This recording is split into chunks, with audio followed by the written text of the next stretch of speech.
Hello guys, this is Grandmaster Timur Gareev, and today we're gonna embark upon a journey into G4 Slav. So how does it come around? Well, we can play knight c3 here, we can play e3, either way is fine. Black develops the knight. We develop the other knight. So the important point is that we actually take time to defend the pawn on c4. So it could happen through developing the knight to f3, and then after e6 instead of going for bishop g5, which allows Botvinnik or Moscow variation after d takes c or Cambridge spring. We're actually going to use e3 at one point or another. So after e3, e6, we're going to get the knight out, knight bd7. And this is semi-Slav, and we're going to get the queen out to c2. So if we bring the bishop out a little early, that's actually going to lead to black most likely capturing the pawn on c4. And after bishop takes, b5, and that starts out a Miran variation. So right about now, we're actually going to make a waiting move.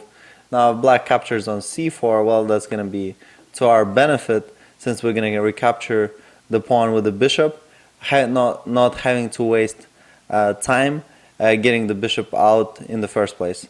So bishop comes out to d6, and right about now, this is the move of our analysis. This is what makes all the difference in the world. g4.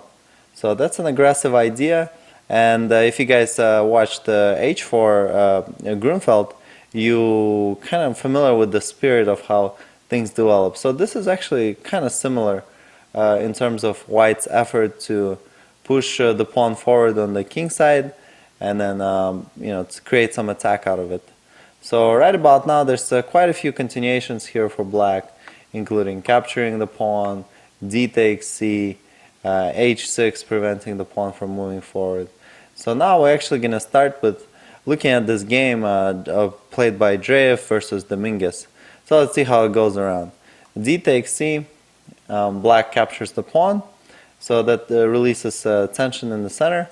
And at this point, bishop could take, white could also try to push the pawn forward, attacking the knight. But before we go into this game, let's just figure out, knight takes g4, what is the idea? Well, white's idea is to actually attack the knight and hit the pawn on g7. At the same time as the knight going to the side, we are more free to go for e4 right there in the center. So a combination of those couple things right there makes g4 a worthwhile effort if black does decide to accept the gambit. So g4, d takes c. Now Dreev just recaptures the pawn on c4, and black correctly so decides to go for a breakthrough. So e5 is a nice idea to open up the game, connect black's pieces really nicely. So we certainly don't want to capture the pawn. This is really going to open up black's game nicely. So what we want to do instead is either play bishop d2 in this position or push the pawn out to g5. So later we're actually going to consider both possibilities and see which one we actually seriously want to go with. So at this point, bishop d2, that's what Dreev played, just developing the bishop. Still, if black picks up the pawn on g4, we just about going to take advantage of the knight's position in the same way. So one important thing though about e5 is that it opens up white's bishop here along the diagonal. But black apparently is not going to be letting it stay there too long. So black, to begin with, goes ahead and castles. So one opportunity to kick the bishop out is to actually capture on d4. So we don't want to take with a pawn that's going to create an isolated pawn. And after knight going to b6, we actually have this pawn hanging, and as black picks it up, the bishop on the knight on f3 is hanging. So this is not a winning position for us. So knight takes d4, that's what we want to do. Now the knight is about ready to set the adventure going towards f5. So black develops the knight into the center. At this point, knight b6 is also a possibility. We'll take a look at that. So knight takes d4, knight e5, bishop e2. Now black can pick up the pawn on g4. At this point, white plays this nice attacking and defensive move at the same time. So that hits the bishop on d6, defends the pawn on f2. So prepares white to long castle if white wants to. So white goes ahead and long castle, and this happened in the game, the Gelfand versus Dominguez. So now let's go ahead and continue with the actual game. So that's going to be, after black castles, that's going to be castle for white as well. So at this point, the knight could certainly come out here and try to get the pawn on f2. But then if white continues knight e4, bishop retreat, rook g1 or h3, one of those moves, knight coming back. At this point, there's a variety of things we can do. We can win a pawn, pick up the knight on f6, there's g5 square available. So this is a bit of a free roll for white to get a position like this attacking on the king side. So let's go ahead and continue with the game right here, long castle. And black decides to take on d4, knight takes, and very importantly so, you got to kick that bishop out that opens up along this diagonal. So white retreats, and at this point, knight eg4. So if knight fg4, once again, we're going to bring the knight to e4, and after bishop e7, we're going to enjoy a pretty cool compensation here. So f4 is a possibility. Knight retreats. At this point, we can push forward with f5, we can kick the other knight, we can play rook g1 attacking the knight, and then in combination with f5, there's going to be some problems for black along the g file. So let's go ahead and continue with the game. Bishop goes to e2, retreating from knight's attack, and black continues to pick up the pawn on g4. At this point, we're going to bring the rooks to g1, not really afraid of black picking up the pawn, which black does go for. So knight takes f2, we bring the other rook, and this is pretty tricky for black, because yes, black won a couple pawns, but now at this point, white is going to have a really strong influence along the open files. So black may actually get punished for being greedy here. So at this point, g6 is a possibility, securing the king side right away. This is where we're going to spend some time analyzing this position. Now, after bishop e5, white has more opportunities here. So knight f3 is a good start, hitting the bishop on e5. So at this point, black can defend the bishop, but not having the dark square bishop may mean that white's attack is quite a bit stronger. So bishop d3, no rush in capturing the bishop on e5. We can just locate, get the bishop out to the attacking square. Also, this knight on h3 is a little shaky. It's not really doing anything particularly useful besides controlling the g1 square where white could double. Other than that, the knight is out there on the corner. So g6 at this point. If bishop d6, then white has the opportunity of bringing the knight out there to the corner, and the possibility of playing either bishop f5, knight to f5, and just getting the attack going.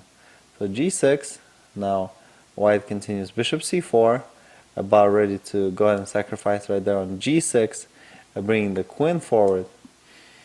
And black continues knight g4 here in this position. So that's another opportunity missed for black. So in this position, bishop c7, retreating the bishop from exchange was a good idea. And right about now, rook takes g6 is actually dubious. So pawn takes, queen g6. It certainly does look interesting and something to calculate. Another check. Now we can bring the bishop out to attack.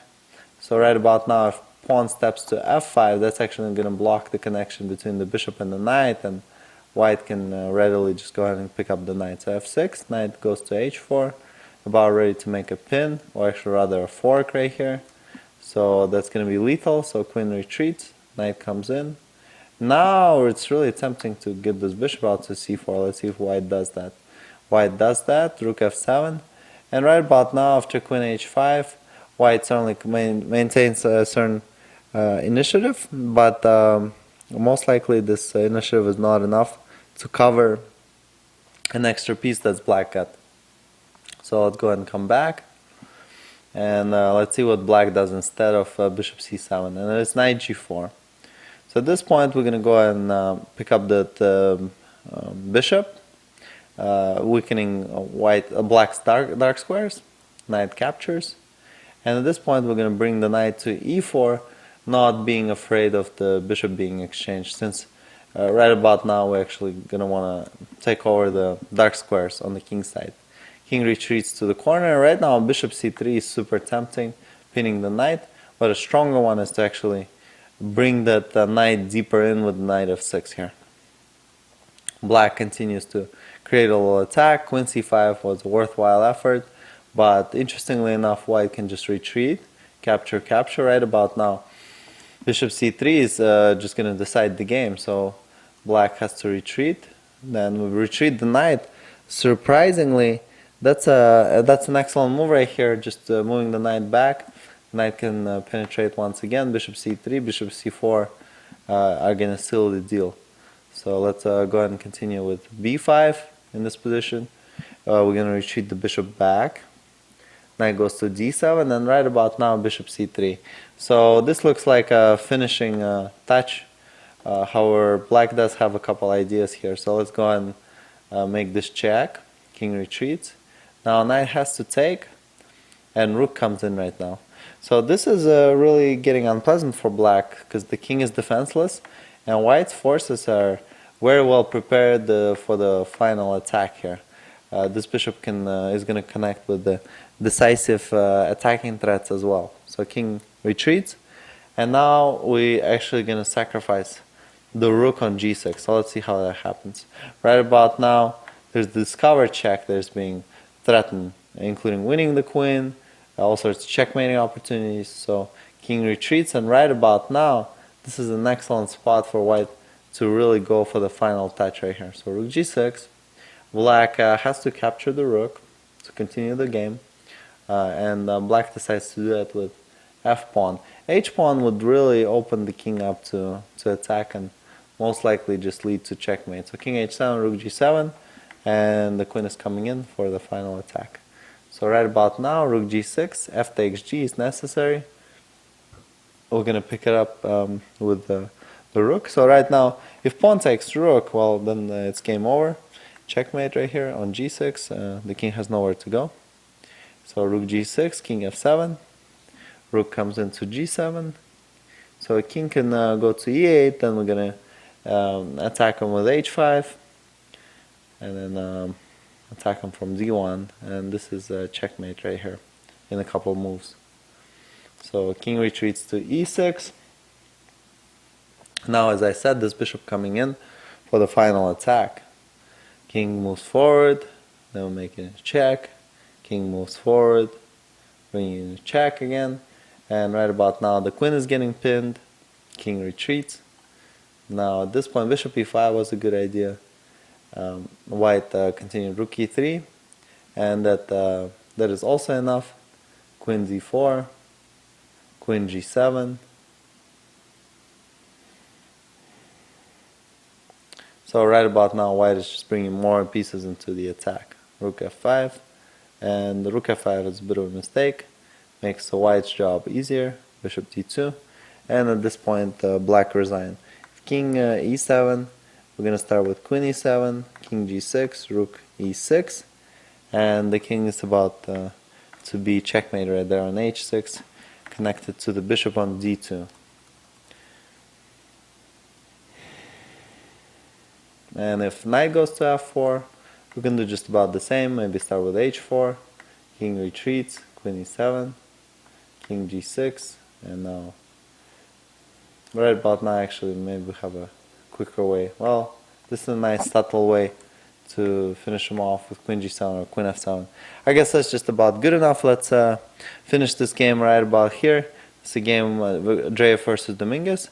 So nice introductory little line for you guys to get to understand this G4 idea. So we're gonna see, we're gonna take a look at quite a few more exciting games in G4 Slav. This is Grandmaster Damian Lemos here for OnlineChessLessons.net. First of all, I hope you enjoyed this video. If you would like to receive more free chess videos from us, you can just click the subscribe button below. I would also highly recommend signing up for my free mail course, the 10 Grandmaster Secrets to Dominate Chess. During this exclusive course from OnlineChessLessons.net, I'll share with you my own Grandmaster shortcuts to effective attacking, defending, and growth hacks to improving your chess without complicated books or memorization. So sign up by clicking the sidebar on the right, and I know you won't be disappointed. Once more, this is Damian for OnlineChessLessons.net, and I'll see you in my videos. Thank you.